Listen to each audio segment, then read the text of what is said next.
Okay, from structuralism to deconstruction, a narratological reading of James Baldwin.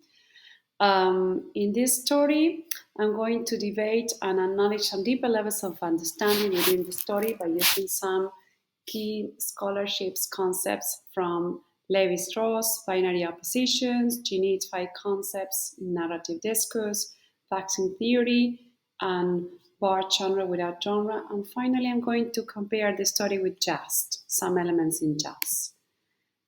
Let's start with some background information on the story. The story explores the relationship between two brothers growing up in Harlem in the 40s. Baldwin expresses in a way the silent voice of Black African American people like himself, bringing up or being brought up in Harlem in the 40s. Music, on the other hand, serves as a symbolic structure all within the story. Then, let's start from the beginning. What is a structuralism? A structuralist focuses on the underlying system of structure within the text. Through the use of these oppositions proposed by Levi-Strauss, we can reinforce this idea. In Sonny's Blues, for example, there is a constant juxtaposition between the two brothers, and also between the idea of dark and light, silence and sounds, imprisonment and freedom, past and present. There I have some experts like Scotch and Milk on top of the piano for Sonny, as I forgot to mention.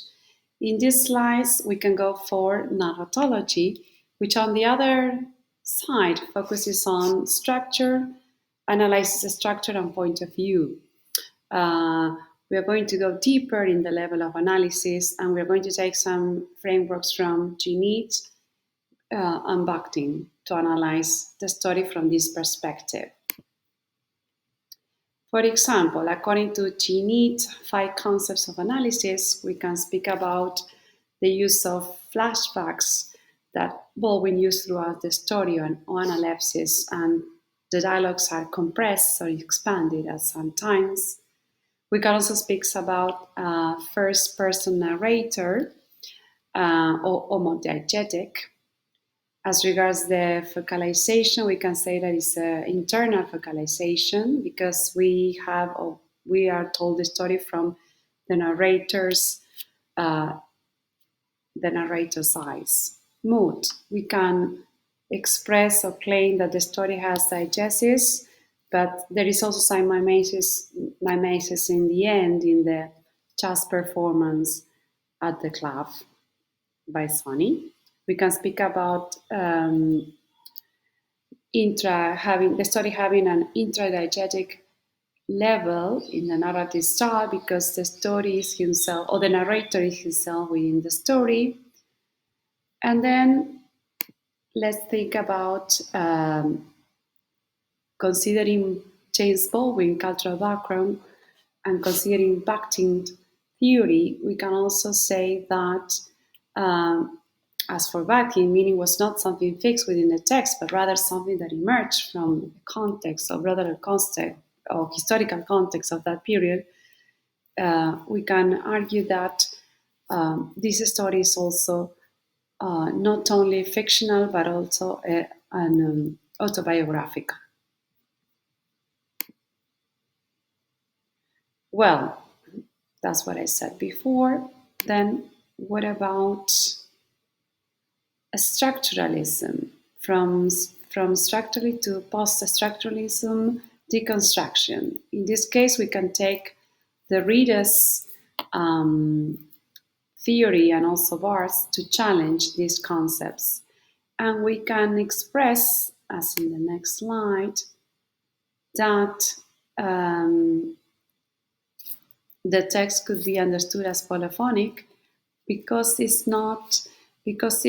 Baldwin's, in this case, blurs the boundaries between fiction and fiction, as we said before.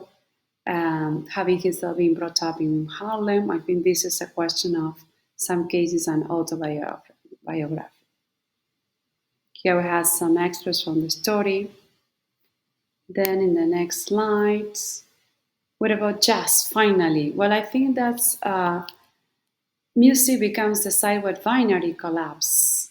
Structure and improvisation, suffering and beauty, silence and sounds. Sonny jazz like deconstruction and thus the hierarchical positions and offering space where brokenness and healing coexist. And here's some nice extras from the story. All I know about music is that not many people ever really hear it, but the man who creates the music is dealing with the roar rising from the void and imposing order on it as it hits the air. So we can say that the narrative doesn't just tell the story, it performs the story. We can also say that where language fails, music speaks and creates a bridge between suffering and beauty. As in the final scene, we see that the narrator understands Sonny's suffering, and finally, both sufferings can coexist. So finally, I could argue that Baldwin's composes a blues narrative, fragmented, non-linear, emotionally, and the text performs as jazz does. It improvises through pain, seeks expression, and reveals a common understanding. Jazz blurs the boundaries between composition and improvisation because what seems chaotic, meaning improvisation, contains a structure. And so does Baldwin's narrative seems to be, because where he uses flashbacks, memory raptures, direct and indirect speech, and emotional shift, becoming or meaning to be improvised, we see a deeper level of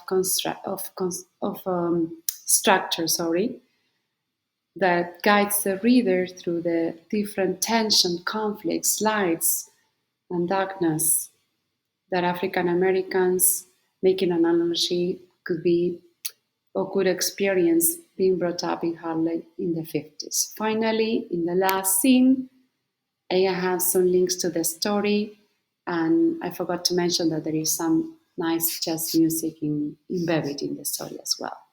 Thank you very much.